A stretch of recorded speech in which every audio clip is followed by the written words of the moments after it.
J'ai envie de dire aux gens que, en réalité, il ne faut pas qu'ils acceptent le discours qui consiste à leur dire il y a des questions qui sont trop compliquées pour vous et qui sont réservées à des experts ou qui sont réservées aux parlementaires.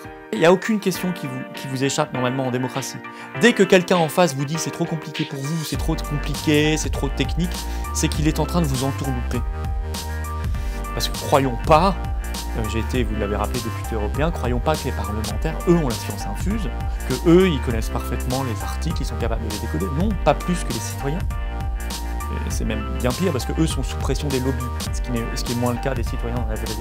Et alors c'est vrai que l'Union européenne, à chaque fois qu'il y a une crise, elle veut en profiter pour gagner des compétences. Puisque dans les traités, l'Europe n'a pas de compétences normalement en matière de santé, on peut normalement se reposer totalement sur l'avis de l'autorité nationale, mais ce qu'on ne fait même pas. Quand Macron dit qu'on suspend temporairement l'AstraZeneca parce qu'il y a eu des problèmes de thrombose, il dit j'attends l'avis, non pas de sa propre agence, il dit j'attends l'avis de l'Agence européenne du médicament. Ce qui est même pas, ils vont au-delà des traités en fait. En fait, ils anticipent ce qu'ils veulent faire demain. Rendez-vous compte de la gravité de la situation de notre pays. Si vous avez un tantinet de conviction, et je suis désolé, je vais le dire un peu fermement parce que ça m'agace, quoi. Je veux dire, on n'en est plus là. C'est inadmissible comme argument. Ça n'est pas acceptable. Je veux dire, quand on fait des actions que j'estime sincères, parce que vous êtes sincères, c'est une évidence, pour le bien commun, le bien de notre pays et de notre peuple, mais je dirais même la survie aujourd'hui, la survie de la France, on en est là. Chipoter parce qu'il y a une personnalité à gauche ou à droite, c'est lamentable.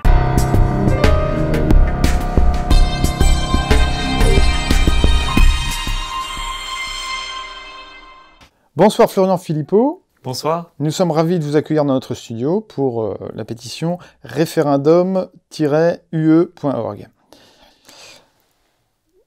Donc vous avez fait des études à HEC et l'ENA, vous avez intégré l'inspection générale de l'administration, vous vous lancez ensuite en politique, vous adhérez au Front National en 2011, et vous devenez rapidement directeur stratégique de la campagne en 2012, la campagne de Marine Le Pen.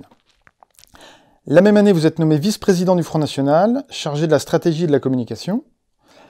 En 2014, vous devenez député européen, puis conseiller régional de la région Grand Est en 2016.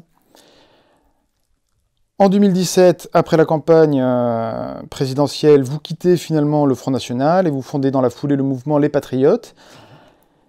Vous êtes la tête de liste de ce mouvement pour les européennes 2019, où vous n'obtenez pas de siège malheureusement.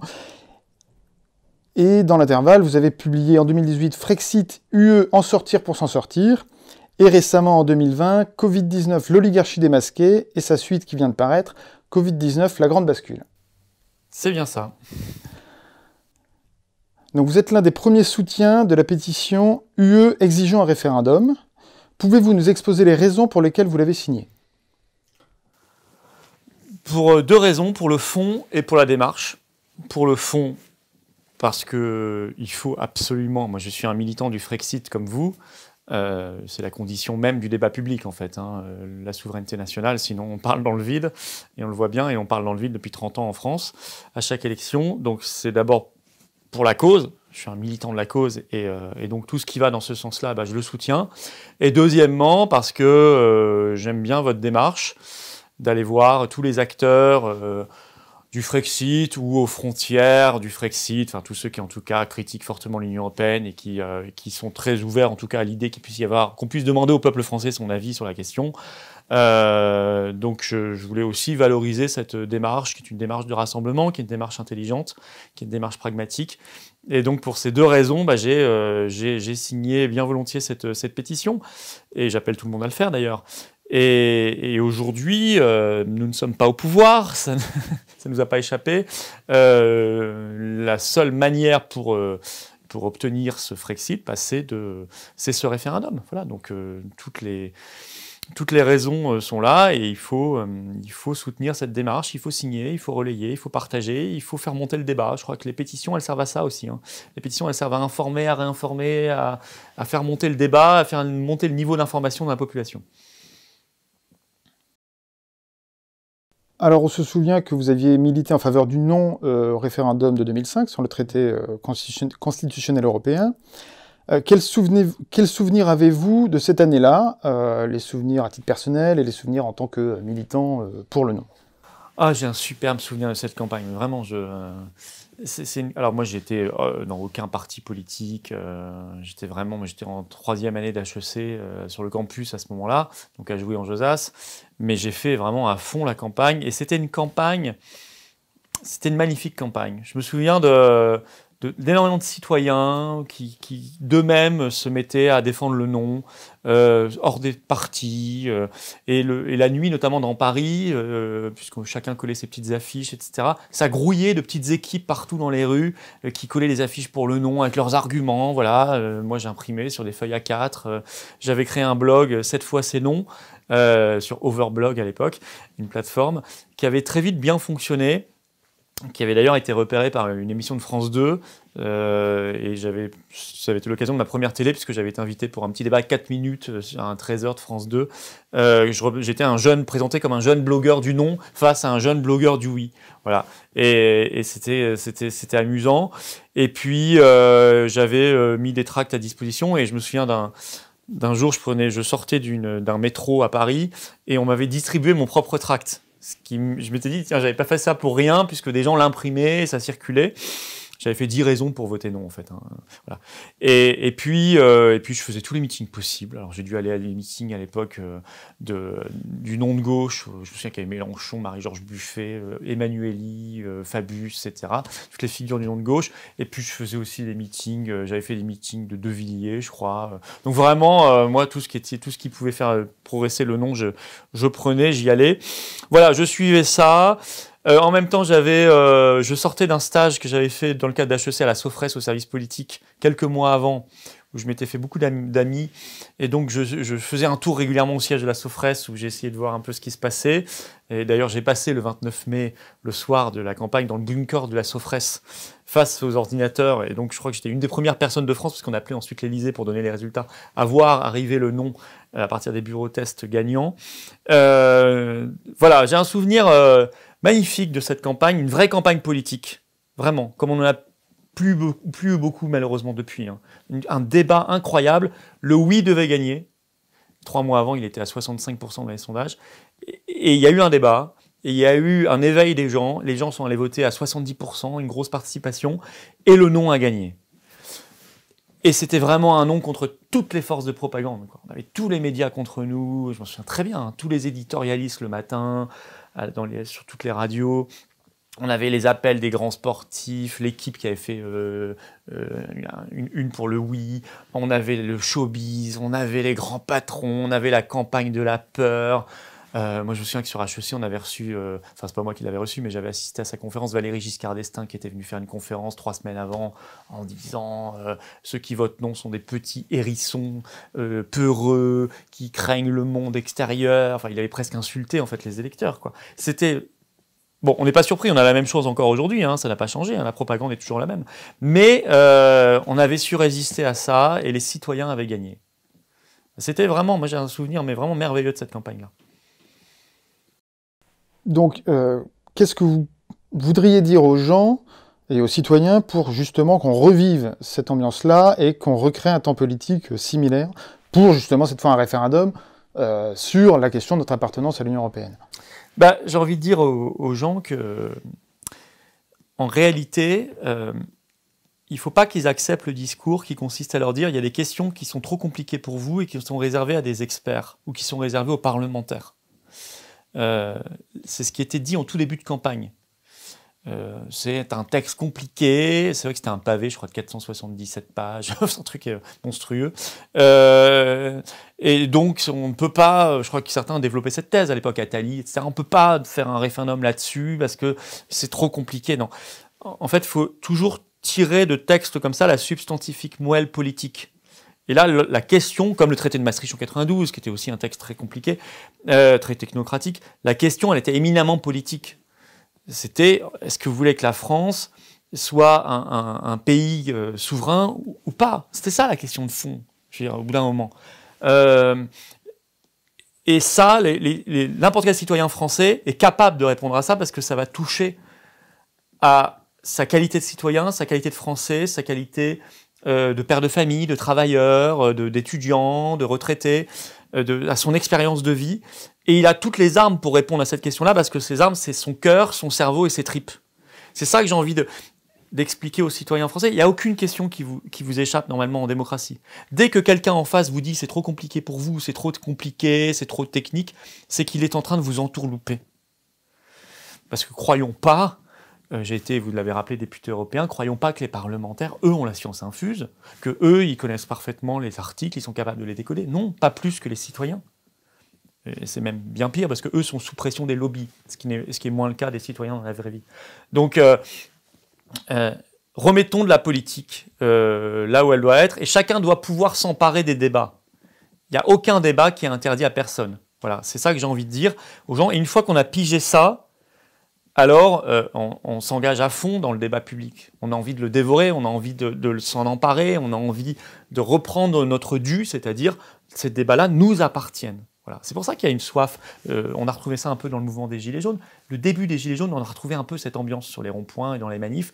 Et notamment, il y avait cette idée qu'on voulait se réemparer du débat à travers le RIC. Je mets bien ça en parallèle, moi, avec l'ambiance de 2005. Pour moi, c'était la même ambiance, c'était le même combat. Est-ce que vous auriez un discours plus spécifique à l'adresse des Gilets jaunes à ce sujet ?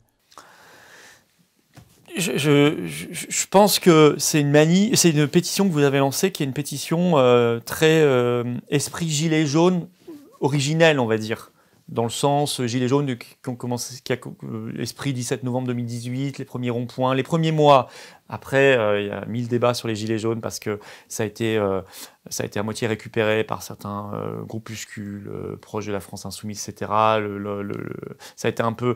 Malheureusement, on a vu assez vite les indépendants quitter les ronds-points.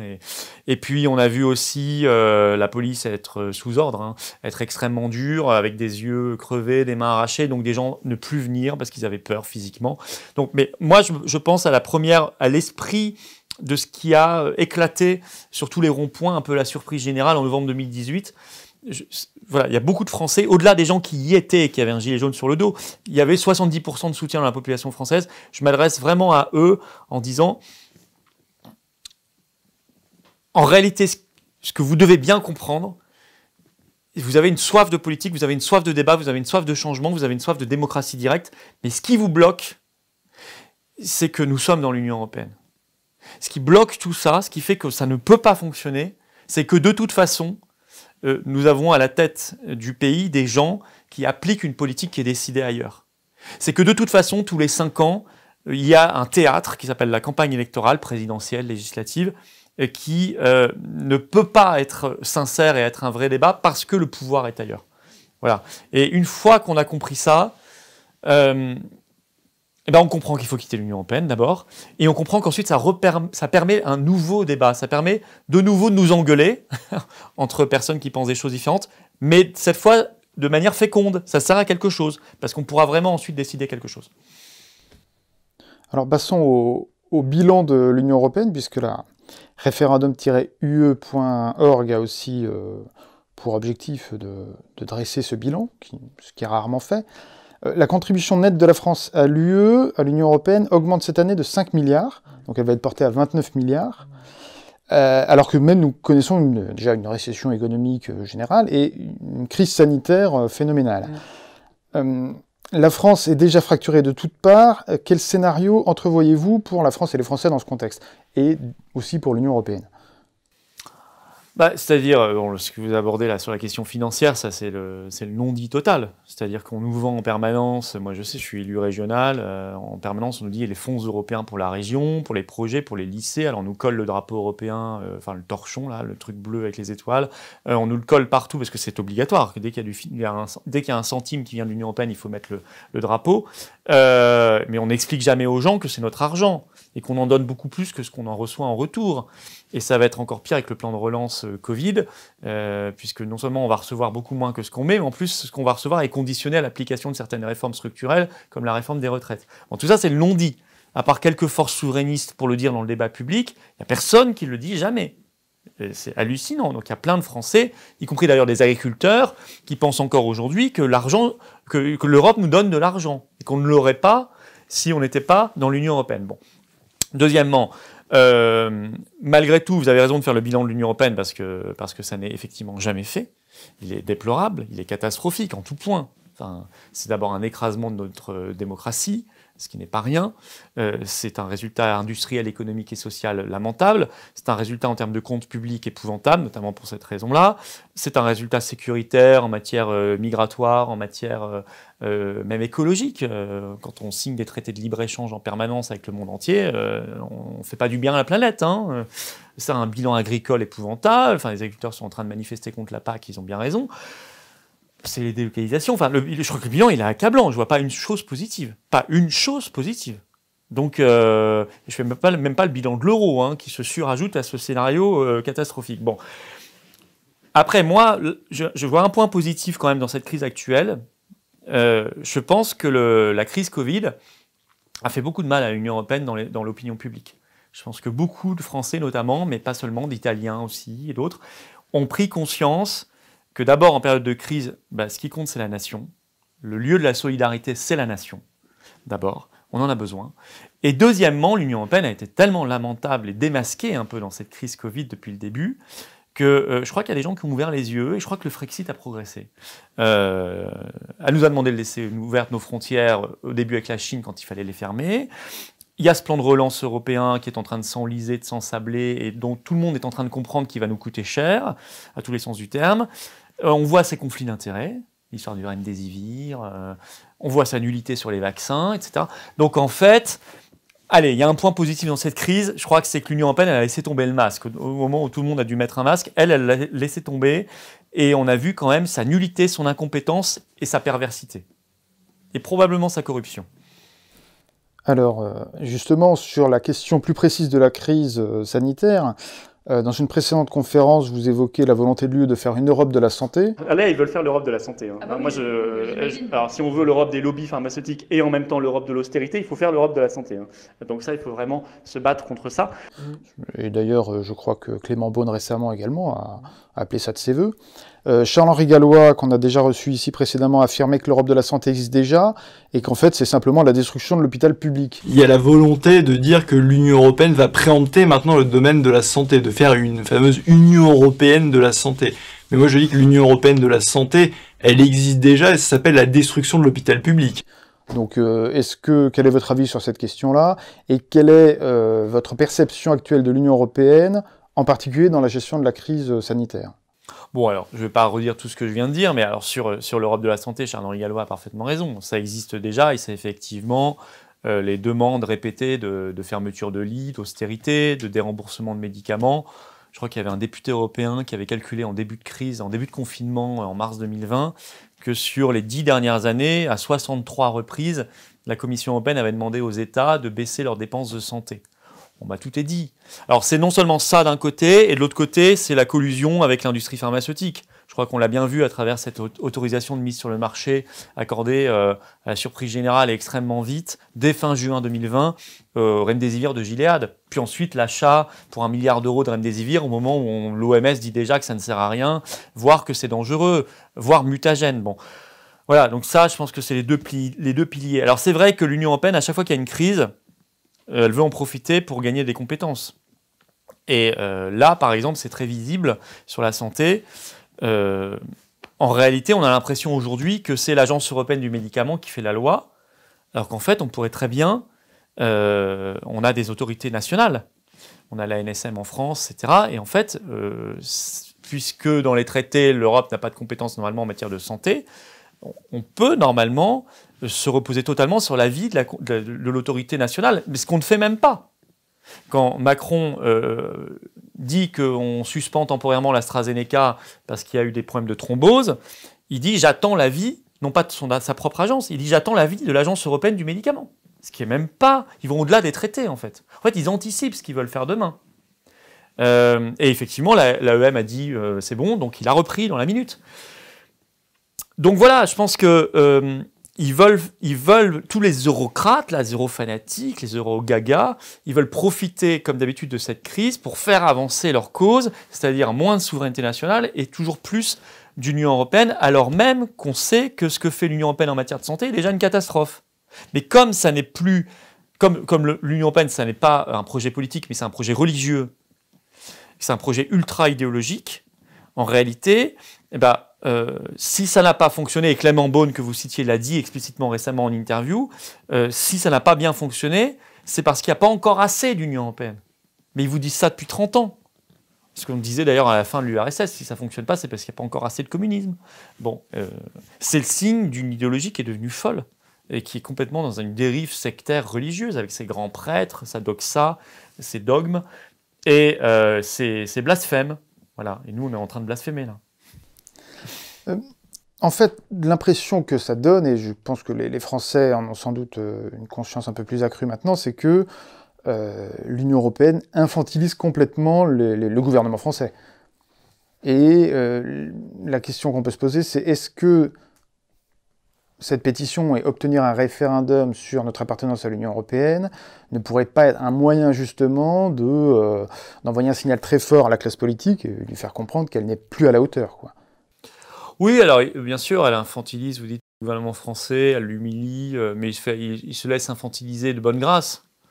Il participe de cette idéologie. Moi, parfois, on me dit, bah oui, mais à force d'attaquer l'Union européenne, en fait, vous déresponsabilisez Macron, Véran. Bah, pas du tout. Pas du tout. Ils sont totalement responsables et coupables aussi, parce qu'ils acceptent totalement ce processus, ils l'entretiennent, ils le favorisent, ils l'accélèrent. Donc, en réalité, il n'y a pas le gouvernement français victime de l'Union européenne. Le gouvernement français, il est totalement complice de cette affaire, il partage cette idéologie, et il pousse en permanence contre l'intérêt de la France vers l'Union européenne. Ce que ne font pas d'ailleurs tous les gouvernements. Enfin, le gouvernement allemand, ça c'est aussi une autre révélation, je crois, pour beaucoup de Français dans cette affaire, c'est qu'on a quand même bien compris que cette Union européenne, c'était quand même un bel empire euro-germanique. Hein. Notamment, je peux vous dire, moi je suis élu là-bas, les travailleurs frontaliers mosellans, à qui leurs élus locaux, maires, présidents de conseil général, régional, préfets, ministres, jusqu'au président de la République, ont vendu depuis 30 ans l'idée qu'ils formaient une seule région avec la Sarre, avec l'Allemagne, que c'était le couple franco-allemand, qu'on était tous amis avec des petits cœurs partout. Quand l'Allemagne, du jour au lendemain, a fermé ses frontières, et qu'elle a imposé là depuis 2 mois des tests tous les 48 heures quand on veut aller en Allemagne, y compris pour les travailleurs frontaliers qui passent la frontière tous les jours, alors que nous n'applique pas la réciprocité. Et là, je peux vous assurer, moi j'ai vu là-bas de l'ordre d'une... certains sont tombés en dépression, ce que j'ai analysé comme une déception amoureuse. Et d'ailleurs, il y avait des petites manifs un peu pitoyables, un peu pathétiques. Là-bas, les premières semaines, maintenant ils ont un peu mieux compris, mais enfin, les premières semaines, où on voyait des gens qui avaient des petites pancartes en disant mais nous sommes le même pays, nous sommes la même région. Où est le couple franco-allemand? Ils mettaient des cœurs autour d'un drapeau français, d'un drapeau allemand et d'un drapeau européen. Et en fait, il fallait leur expliquer, mais vous savez, en fait, l'Allemagne, on n'en a rien à faire de vous. L'Allemagne, c'est l'Allemagne. Et vous avez cru ça parce que, et c'est pas de votre faute, vos dirigeants vous ont vendu ça, ils vous ont mis ça dans le cerveau. Mais jamais les Allemands n'ont raisonné comme ça. Vous êtes en train de le découvrir, mais c'est triste et vous êtes sincèrement tombé très haut et je comprends que ça fasse mal. Mais il vaut mieux, quand on sort de la caverne, on a mal aux yeux. Ouais, ça c'est... mais il vaut mieux quand même sortir de la caverne. Et maintenant, ils ont un peu moins mal aux yeux parce qu'ils ont compris certaines choses. Au moins, voilà. Des points positifs de cette crise. On a fait avancer la compréhension sur certains sujets. Et précisément pour le genre de public que vous décrivez, qui sont des gens qui peuvent être europhiles, mais qui peuvent être indifférents un peu à ces questions-là, qui pensent que ça leur passe au-dessus, quel serait le discours que vous pensez qu'il faudrait leur tenir pour les convaincre qu'un référendum serait une chose indispensable et utile? Pour les gens qui ne sont pas forcément convaincus du Frexit, vous voyez ce que je veux dire? Oui, ils pourront de toute façon se faire leur opinion à ce moment-là et voter ce qu'ils veulent. Ils pourront à la fin même de la campagne voter pour rester dans l'Union européenne s'ils le souhaitent. Il n'y a aucun risque au référendum, normalement. Quand on est un vrai démocrate, on ne doit pas craindre un référendum. Je veux dire, à la fin, ils pourront peut-être changer d'avis, je le souhaite. Peut-être qu'ils ne changeront pas d'avis. Et ben, c'est pas grave, moi je respecte. Hein, et à la fin, ils voteront contre le Frexit. Voilà, donc... Mais vous savez, aujourd'hui, on est tellement à un point... D'abord, 2005, c'est notre dernier référendum national en France. Hein. Et même, il a été trahi, c'est une autre histoire. Enfin, il a été trahi 3 ans plus tard, tout le monde le sait. Mais depuis, on a quand même, de ce point de vue-là, mis dans la tête des gens qu'ils n'étaient pas légitimes pour voter On en a parlé tout à l'heure, ils n'ont pas les compétences, ils n'ont pas le savoir, l'expertise, etc. 2, que le référendum, c'était populiste, ce qu'on ne disait pas trop quand même à l'époque. Maintenant, c'est quand même, malheureusement, ils ont fait une grosse propagande là-dessus, et je vois des gens de la rue, des Français lambda, entre guillemets, qui nous ressortent, qui nous recrachent cet argument maintenant. Disant, mais vous défendez le référendum, c'est populiste. Ce qu'ils n'auraient pas dit il y a 15 ans, parce qu'on avait un autre respect de la Constitution. Je rappelle que le référendum, c'est quand même, dans l'article 3 de notre Constitution, un des 2 modes d'expression de la souveraineté nationale, hein, à égalité avec les représentants du peuple. Hein. Aujourd'hui, on l'a oublié, enfin, c'est dans notre Constitution. Donc ça a fait des dégâts. Il va falloir revendre l'idée de référendum quand même. Hein. Il faut expliquer aux gens que ça n'a rien de populiste. C'est qu'on peut avoir des débats de très haute tenue. Qu'on a eu en 2005 un débat de très haute tenue, d'ailleurs en 92 aussi, lors de Maastricht. Et qu'au contraire, on a souvent d'ailleurs au moment de référendum, si on fait un bilan, des débats de meilleure tenue que des élections présidentielles, législatives ou autres. C'est ce que je remarque. Hein. Parce qu'on est moins dans le politicien. Parce qu'il n'y a pas le combat des partis, il y a des camps où les partis sont obligés de travailler ensemble. Là, ça crée plus d'intelligence. Voilà. Et finalement, les référendums produisent des campagnes généralement plus intelligentes. Moi, c'est ce que j'ai remarqué.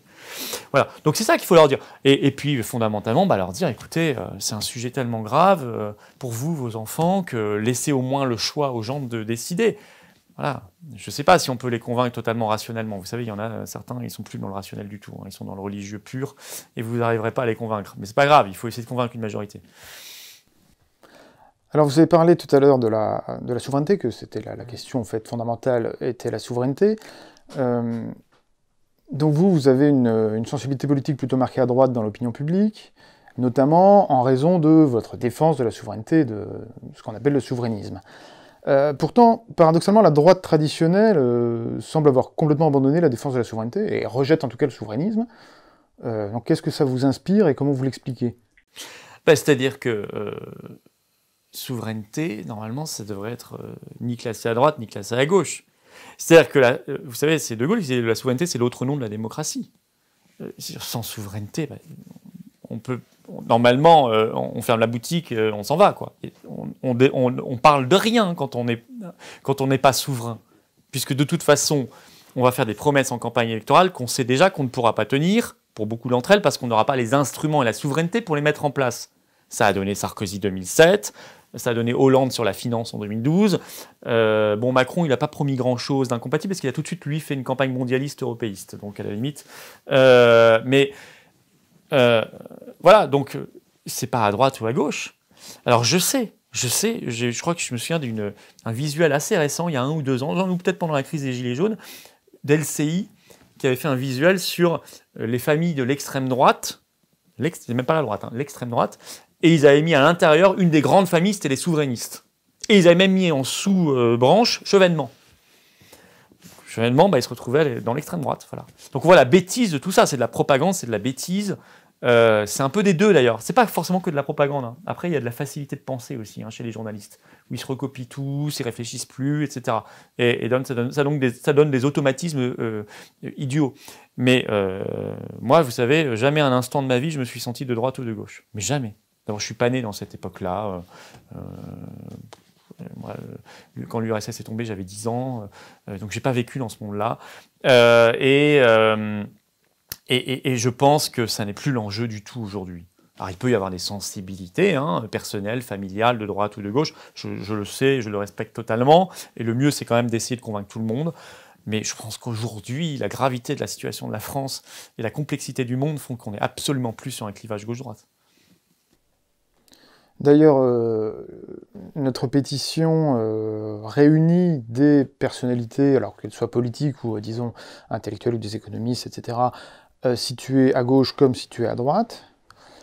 Il se trouve que certaines personnes de droite ont des réticences à le faire pour la raison que, justement, des personnes de gauche ou très à gauche ont également donné leur nom et le soutiennent également. Donc, c'est souvent vrai dans l'autre sens, ça, mais là, vous avez rencontré ce phénomène. Il y en a quelques-uns. D'accord. Donc, que pouvez-vous dire... On ne donnera pas de nom. Bon. Que pouvez-vous dire pour les convaincre que cette question, justement, dépasse pour un temps le clivage habituel, vis-à-vis, donc, de on va dire, les signataires potentiels de droite? Oh bah, que ce soit des signataires classés à droite ou par la Doxa, par le Vox Populi ou Vox Mediati, ou des gens classés à gauche qui veulent pas, pour la raison parallèle, signer, je leur dis qu'il faut arrêter ça. Je veux dire, non mais rendez-vous compte de la gravité de la situation de notre pays. Si vous avez un tantinet de conviction, et je suis désolé, je vais le dire un peu fermement parce que ça m'agace, quoi. Je veux dire, on n'en est plus là. C'est inadmissible comme argument. Ça n'est pas acceptable. Je veux dire, quand on fait des actions que j'estime sincères, parce que vous êtes sincères, c'est une évidence, pour le bien commun, le bien de notre pays et de notre peuple, mais je dirais même la survie aujourd'hui, la survie de la France, on en est là. Chipoter parce qu'il y a une personnalité à gauche ou à droite, c'est lamentable. Voilà, je vous le dis comme je le pense. Hein. Comme quand on fait des rassemblements et qu'on ne veut pas venir parce que, soi-disant, il y a une personne qu'on n'aime pas. On n'est pas dans un débat aujourd'hui sur le montant de la TVA ou la durée de temps de travail hebdomadaire. On est sur l'existence même de la France, du peuple français, et de notre démocratie, et de notre capacité à être des citoyens et pas des sujets. Donc je les secoue un peu, plus qu'essayer de les convaincre. Je les secoue, parce qu'il faut les secouer un petit peu. En 40, je ne compare pas les situations, enfin en 40, les gens ne se sont pas posé de questions. Ils sont allés. Et ceux qui étaient sincères, ils ont entendu De Gaulle, ils y sont allés. Et vous aviez autour de lui, au début, tout le spectre politique français. Hein. Ben, c'était pas grave, c'était une force. Enfin, peut-être une dernière adresse pour la génération née en fait sous l'Union européenne, c'est-à-dire celle qui n'a connu que ça et qui n'a pas de souvenir de 2005, de la campagne de 2005. Que souhaitez-vous dire donc aux jeunes d'aujourd'hui qui ont 16, 17, 18 ans, que souhaitez-vous leur dire pour qu'ils se saisissent de cette question de l'appartenance à l'Union européenne? Alors, ce qui me rassure, c'est que beaucoup le font. Alors qu'effectivement, vous avez raison, pourtant ils n'ont pas connu le franc, par exemple, et ils n'ont pas connu la campagne de 2005, etc. Et pourtant, je suis surpris de voir la jeunesse des auditoires qu'on peut avoir dans des rassemblements souverainistes. Ça, c'est quand même très encourageant. Mais ça vient des profondeurs du peuple français. On est un peuple qui a une densité historique, culturelle énorme. Donc, qu'est-ce que je leur dis ? Je leur dis, vous savez, toutes les jeunesses du monde ont un pays. Et en fait, il n'y a qu'une petite zone comme ça, sur le continent européen, où en fait, on ne vous parle pas de votre pays. Ou alors on le dénigre. Où vous avez un chef d'État qui ne cite jamais son propre pays. Ça m'a marqué. Macron, dernière interview à CBS, il n'a presque jamais prononcé le mot France. Il a parlé d'Europe sans arrêt. Il n'y a pas un autre chef d'État au monde qui ne parle jamais de son pays. Ça n'existe pas. Donc je dis à la jeunesse, vous savez, chacun est amené à se réaliser individuellement, dans un cadre familial, un cadre collectif aussi, par toutes ses activités professionnelles, ses passions, ses centres d'intérêt. Mais on se réalise aussi dans un cadre qui nous dépasse, qui est celui de la nation. C'est celui de sa langue, celui de sa culture dont on ne se rend même plus compte, celui dans lequel on est, celui qui nous forge, celui qu'on hérite, dont on hérite, celui qu'on transmet. Et ça, c'est précieux, c'est une richesse. Toutes les jeunesses du monde ont un pays, toutes les jeunesses du monde ont une histoire, toutes les jeunesses du monde ont un avenir, toutes les jeunesses du monde ont une ambition. Eh bien, la jeunesse française, probablement encore moins que les autres, ne doit pas abandonner ça. Doit être fière de poursuivre un pays qui est très vieux, très puissant, très aimé dans le monde, très attendu. Et une fois qu'on a compris ça, je pense que on se voit comme un jeune de France qui a une chance incroyable dans les mains, c'est qu'il est français, justement. Et qu'il a donc hérité, il a une chance et une responsabilité, et qu'il doit le transmettre, et qu'il peut en faire quelque chose de merveilleux. Et généralement, en fait, il s'en rend compte très vite quand il a franchi les frontières, quand il va à l'étranger, et qu'il voit comment la France est perçue, parce que parfois on s'en rend même plus compte. Mais même encore aujourd'hui, on brille d'une étoile, de la lumière d'une étoile qui n'est plus, en fait. Mais on brille encore. Et voilà, c'est tout ce que j'ai envie de dire aux jeunes. Je pense qu'il faut leur parler avec enthousiasme, il faut leur parler de l'avenir, il faut leur parler de cet incroyable pays qu'est la France. Et il faut les amener, découvrir dans nos communes, nos églises, nos cathédrales, nos châteaux, nos bâtisses, nos moulins, nos paysages, nos mers, nos océans à travers le monde. Et il faut lire l'histoire de France. Et une fois qu'on a lu ça, on ne peut que tomber amoureux de la France. Parce que c'est la plus belle chose au monde. Voilà. Il faut faire tomber amoureux les jeunes de la France, pour ceux qui n'ont pas eu cette transmission à l'école, malheureusement, ou au collège, ou au lycée, ou dans leur famille. Nous, c'est notre rôle aussi, c'est de leur montrer cette incroyable chose qu'est la France. Et est-ce que vous pensez que on peut leur vendre, en quelque sorte, ou leur présenter le référendum, une campagne référendaire, comme un grand moment d'accomplissement personnel, en quelque sorte, quoi. C'est-à-dire que pour eux, c'est vraiment une occasion. Bien sûr, non, mais vous savez, si on n'a pas envie de l'ouvrir et de participer au débat quand on est jeune, on n'aura jamais cette envie. S'il y a bien un moment où, normalement, on est très heureux qu'on vous demande votre avis, qu'on vous considère comme quelqu'un de suffisamment grand pour pouvoir voter sur un sujet important, déterminant pour votre avenir, et si vous n'avez pas cette envie-là quand vous êtes jeune, vous ne l'aurez pas à 50 ans. Moi, je pense que les jeunes, ils ont envie de s'exprimer. Je pense qu'ils ont envie d'être considérés comme des gens réfléchis, adultes, capables de prendre en main leur destin. Et je pense qu'ils ont envie qu'on leur explique qu'ils sont capables de lire un texte, de s'intéresser à un sujet, même qui paraît ardu ou compliqué au départ, et qu'ils ont tout à fait les neurones pour le comprendre et le cœur pour le comprendre. Donc ça, j'ai pas de doute là-dessus. Il faut juste qu'ils arrivent, malgré tout l'environnement dans lequel ils sont nés, qu'ils ont toujours connu, ils arrivent à comprendre qu'ils peuvent avoir confiance dans leur pays. Parce que vous savez, l'Union européenne, c'est pas qu'une cause, c'est un symptôme aussi. Enfin, ça nous emmènerait dans un autre débat, mais si on est à ce point depuis 40 ans, comme ça, à toute vitesse, il y a eu la parenthèse gaulliste, mais on fonce vers l'Union européenne tout le temps. Ça n'arrête pas, quels que soient les présidents, etc. Pourquoi ? C'est qu'il y a une crise historique française, c'est qu'on n'a plus confiance en nous. Alors certains feront monter ça à 1815, Sedan, Première Guerre mondiale, la boucherie de Verdun, 1940, la débâcle, tout ce qu'on veut. Mais on a un énorme problème en France, c'est qu'on n'a plus confiance en nous. Et donc on se cherche des paradis, non pas artificiels, mais supranationaux. Et ce qu'on nous a présenté comme des paradis, en fait, c'est l'enfer. Et c'est ça. Donc l'Union européenne, c'est une cause, mais c'est aussi un symptôme de quelque chose, d'un mal français. Donc il faut traiter quand même aussi la cause profonde. Et la cause profonde, c'est qu'il faut retrouver confiance en nous. Qu'on est un pays qui peut exister, qui peut avoir quelque chose à faire, qui peut apporter à son peuple et qui peut apporter au monde. Voilà, c'est tout ça qu'il faut dire aux jeunes. Je crois qu'ils sont parfaitement capables de le comprendre. Parfaitement. Et je pense qu'ils ont très envie de le comprendre. On a envie d'une aventure collective quand on est jeune. On n'a pas envie simplement de regarder la télé, enfin, il ne regarde pas la télé d'ailleurs, de regarder